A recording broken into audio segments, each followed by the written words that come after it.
Money, तूने अनुभव किया अकस्मात ये हमारे बड़ों की काया और माया बदली बदली प्रतीत हो रही है। हाँ, मुझे भी ऐसा प्रतीत हो रहा है।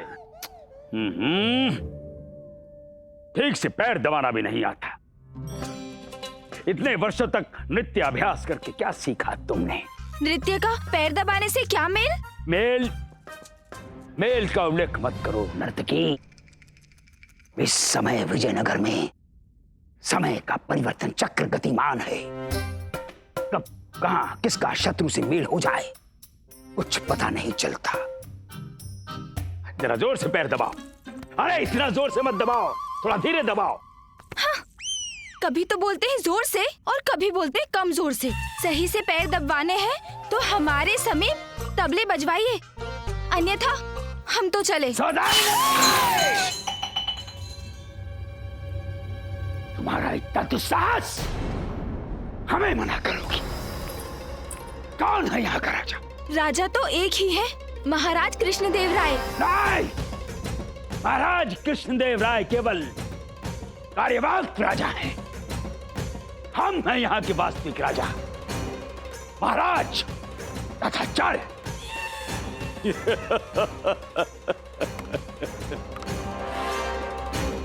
और सुनो नर्तकी, यदि तुम हमारी ठीक से सेवा करोगी तो तुम्हें भी छोटे मोटे उपहार मिलते रहेंगे।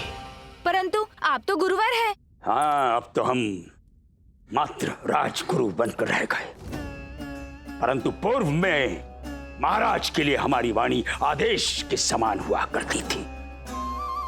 परंतु ये बीच में ये टपक पड़ा पंडित रामा कृष्णा, दरबार में आते ही सब गुड़ का गोबर कर दिया।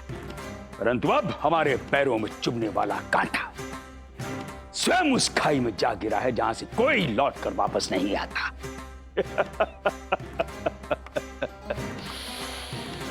अब हमारे मुरझाए हुए दिनों में पुनः खुशबू लौट आई है।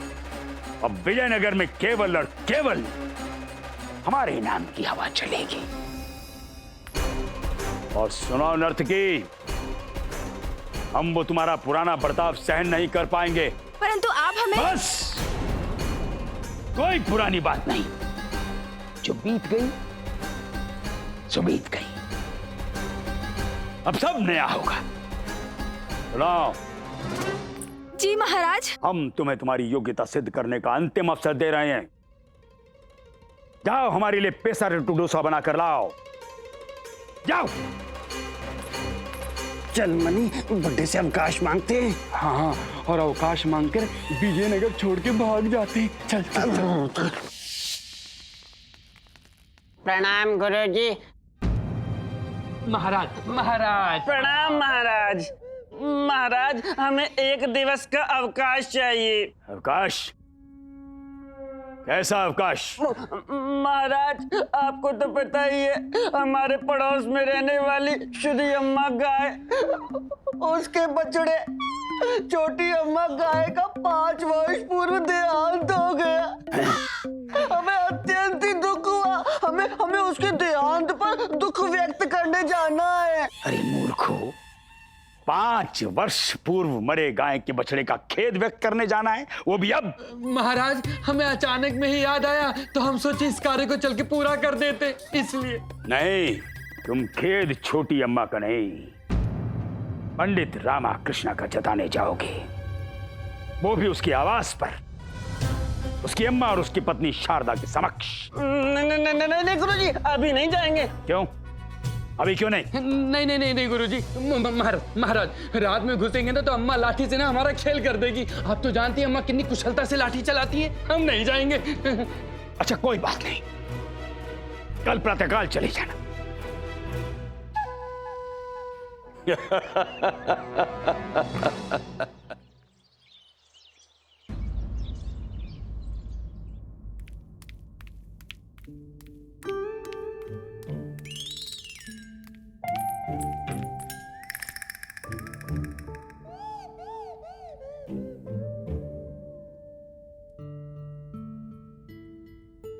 विजयनगर में सब उल्टे काम हो रहे हैं। ये काम ही तो होंगे। महाराज ने रामा को जो विशेष सलाहकार रखा हुआ है, उसे जीवन की सबसे पहली सलाह, सबसे पहला कार्य अपनी बूढ़ी माँ की सेवा करना भी याद नहीं। जिस उम्र में मुझे राम नाम जपना चाहिए, मुझे बाजारों में सब्जी लेने जाना पड़ रहा है। अम्मा, आज सब्जी में क्या बनाए? तू मत बना, मैं बनाऊंगी रामा की चटनी।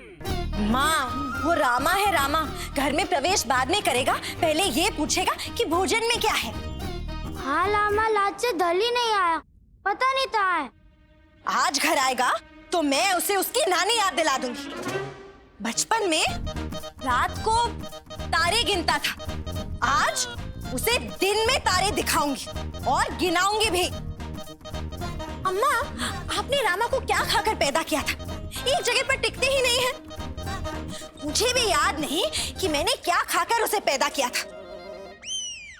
जब वो पेट में था तो रामा के पिताजी मुझे बहुत सारी जगह तीर्थ यात्रा पर लेकर गए थे। रामा के जन्म होने तक मैं निरंतर भ्रमण ही कर रही थी, इसीलिए उसके पैरों में चक्र लगे, एक जगह पर टिकता ही नहीं।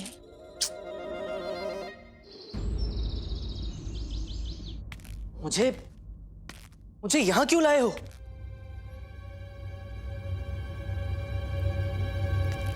क्योंकि ये हमारा आदेश था।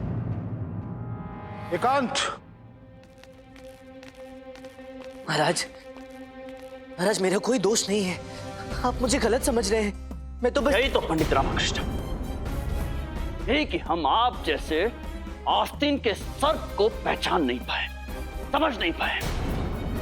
महाराज, एक शब्द नहीं सुनना चाहते हम आप जैसे राजद्रोही के मुख से। आप पंडित रामकृष्ण, आप हम स्वप्न में भी नहीं सोच सकते थे कि आप हमारे विरुद्ध, विजयनगर राज्य के विरुद्ध षड्यंत्र करेंगे। इतना मान दिया था हमने आपको, सम्मान दिया था, मस्तक पे बिठाया था हमने आपको, और आप। महाराज, मुझे मात्र एक अवसर दे दे अपनी सफाई देने का। मैं पंडित रामकृष्ण, किसी भी न्याय व्यवस्था में दंड देने के पश्चात किसी भी आरोपी को अपनी सफाई का अवसर नहीं दिया जाता, और आपका दंड हम आपको सुना चुके हैं।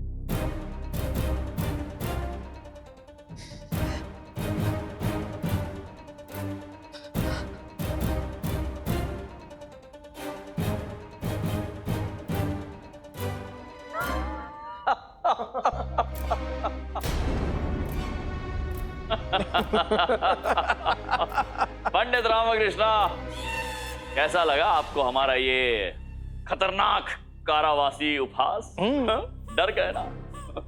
डर? इसे डर नहीं, इसे प्राणघातक होना कहते हैं, जानलेवा होना कहते हैं, किसी के प्राणों को हरने का प्रयास करना कहते हैं। महाराज, आपने तो मुझे सर्प की उपाधि भी दे दी और राजद्रोही भी बना डाला। शांत हो जाइए पंडित रामकृष्ण, आप भी हम सबके साथ उपहास करते रहते हैं ना, तो आज हमें मौका मिल गया।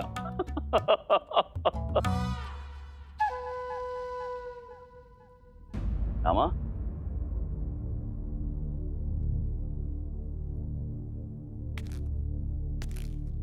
पंडित रामकृष्ण, हमें आप पर पूरा विश्वास है कि आप हमारे या विजयनगर राज्य के विरुद्ध कुछ नहीं कर सकते।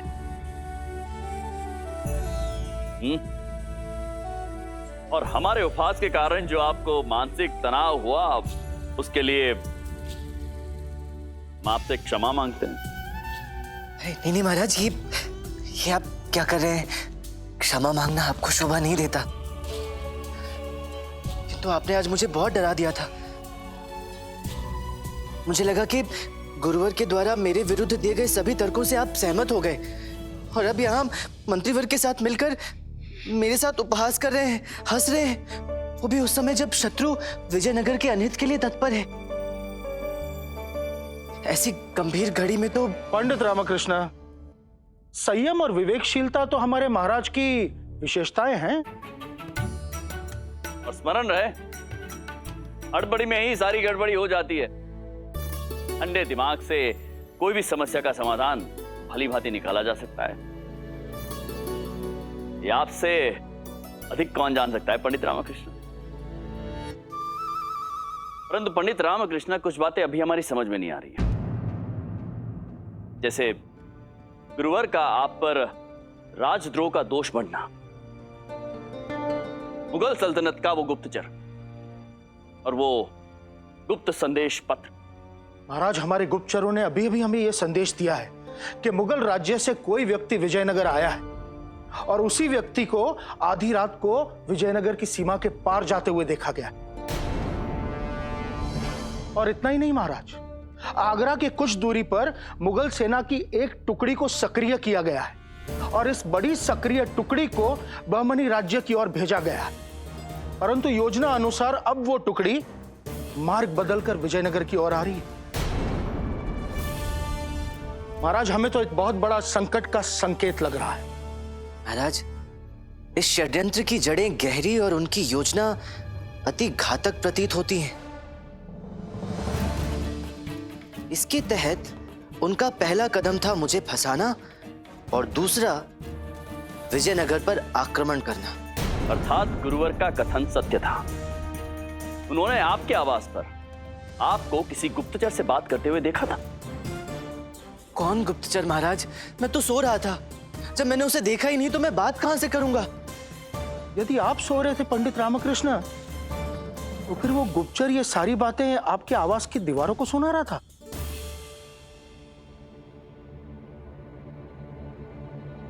एक क्षण महाराज,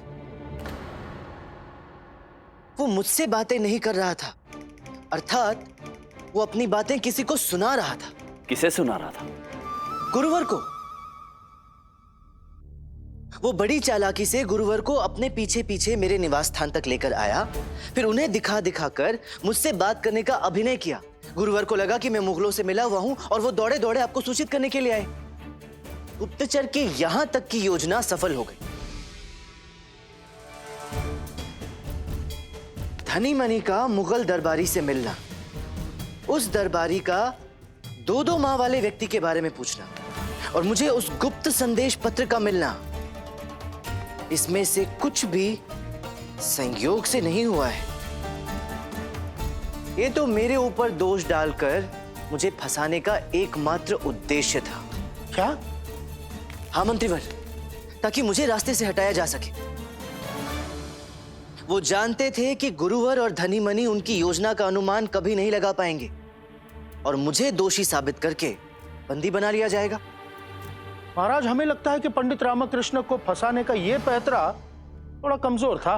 नहीं मंत्रीवर, जहां तक मैंने सुना है, शहंशाह बाबर की यदि आज्ञा ना हो तो उनसे आंखों से आंखें मिलाने वाले का वो वध कर देते। अब ऐसी मानसिकता वाला व्यक्ति तो यही सोचेगा कि ये पैतरा पर्याप्त है आप लोगों को मेरे खिलाफ भड़काने का, मुझे रास्ते से हटाने का। और जैसे ही आपका ध्यान अपने राज्य के अंदरूनी राजद्रोहियों से निपटने में लगता, बाबर को मौका मिल जाता और वो विजयनगर पर आक्रमण कर देता। किंतु वो ये नहीं जानता कि हमारे महाराज कितने धीर और लोकतंत्रशाली हैं, जिनमें ना ही असुरक्षा, ना ही अहम की भावना है और ना ही बिना जांच पड़ताल के किसी को दंडित करते हैं। वो आपकी महानता के विषय में नहीं जानता महाराज। आपके कहने का तात्पर्य क्या है पंडित रामकृष्ण? महाराज, मेरे और आपके मध्य दरार उत्पन्न करने की कोशिश में उन्होंने अपनी आक्रमण वाली योजना से तो हमें आगाह करा दिया, किंतु हम सबका और विशेषकर आपका आकलन करने में वो भूल कर गए। वो हमें जानते तो हैं, किंतु पहचान नहीं पाए। अद्भुत पंडित रामकृष्ण, बिना जाने ही, बिना मिले ही आपने बाबर की योजना को पहचान लिया। बड़ी पारखी दूरदृष्टि पाई है आपने। हम प्रभावित हुए।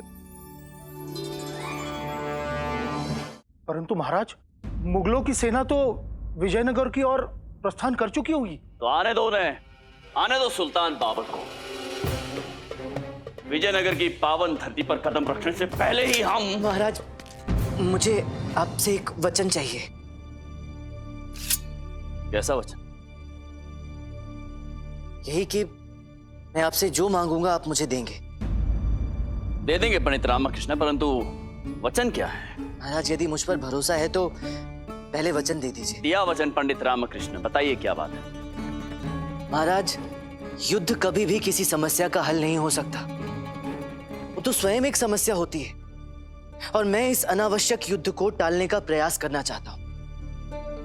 महाराज, मैं बाबर को वास्तविकता का आईना दिखाकर यह समझाना चाहता हूं कि एक महाराज, एक राजा की महानता क्रूरता के विजय रथ पर सवार होकर जग जीतने में नहीं होती, अपितु मानवता की बैलगाड़ी पर बैठकर अपनी प्रजा की भलाई में लोगों का हृदय जीतने में होती है।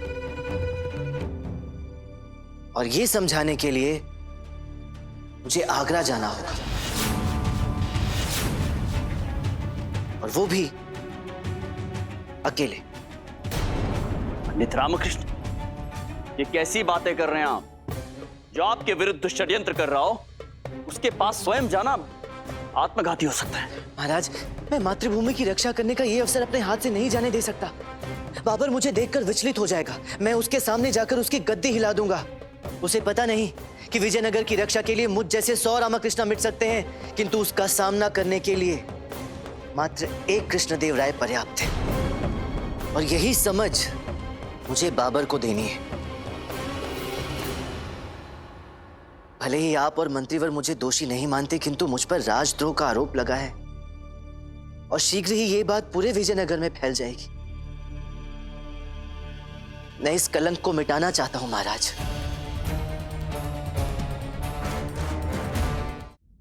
नहीं पंडित रामकृष्ण, मैं आपको आत्महत्या करने नहीं जाने दे सकते।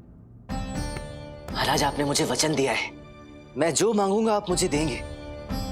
मुझे आगरा जाकर बाबर से मिलने की अनुमति चाहिए बस। परंतु रघुकुल रीत सदा चली आई, प्राण जाए पर वचन न जाए। पंडित रामकृष्ण को जाने दीजिए महाराज, इन्हें कुछ नहीं होगा, क्योंकि इनके पास सबसे बड़ी शक्ति है, बुद्धि के बल की शक्ति।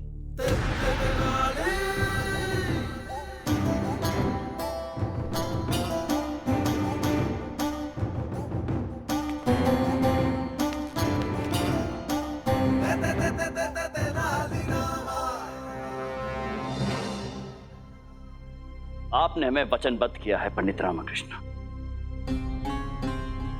क्या कर सकते हैं? जाइए पंडित रामकृष्ण, आप जाइए, मां आपकी रक्षा करेगी। धन्यवाद महाराज। इस बार रघुकुल रीत सदा चली आई, रामा जाए पर वचन ना जाए। समय आ गया है मुगलों को सबक सिखाने का। बहुत शीघ्र शहंशाह बाबर को हमारी शक्ति का आभास हो जाएगा।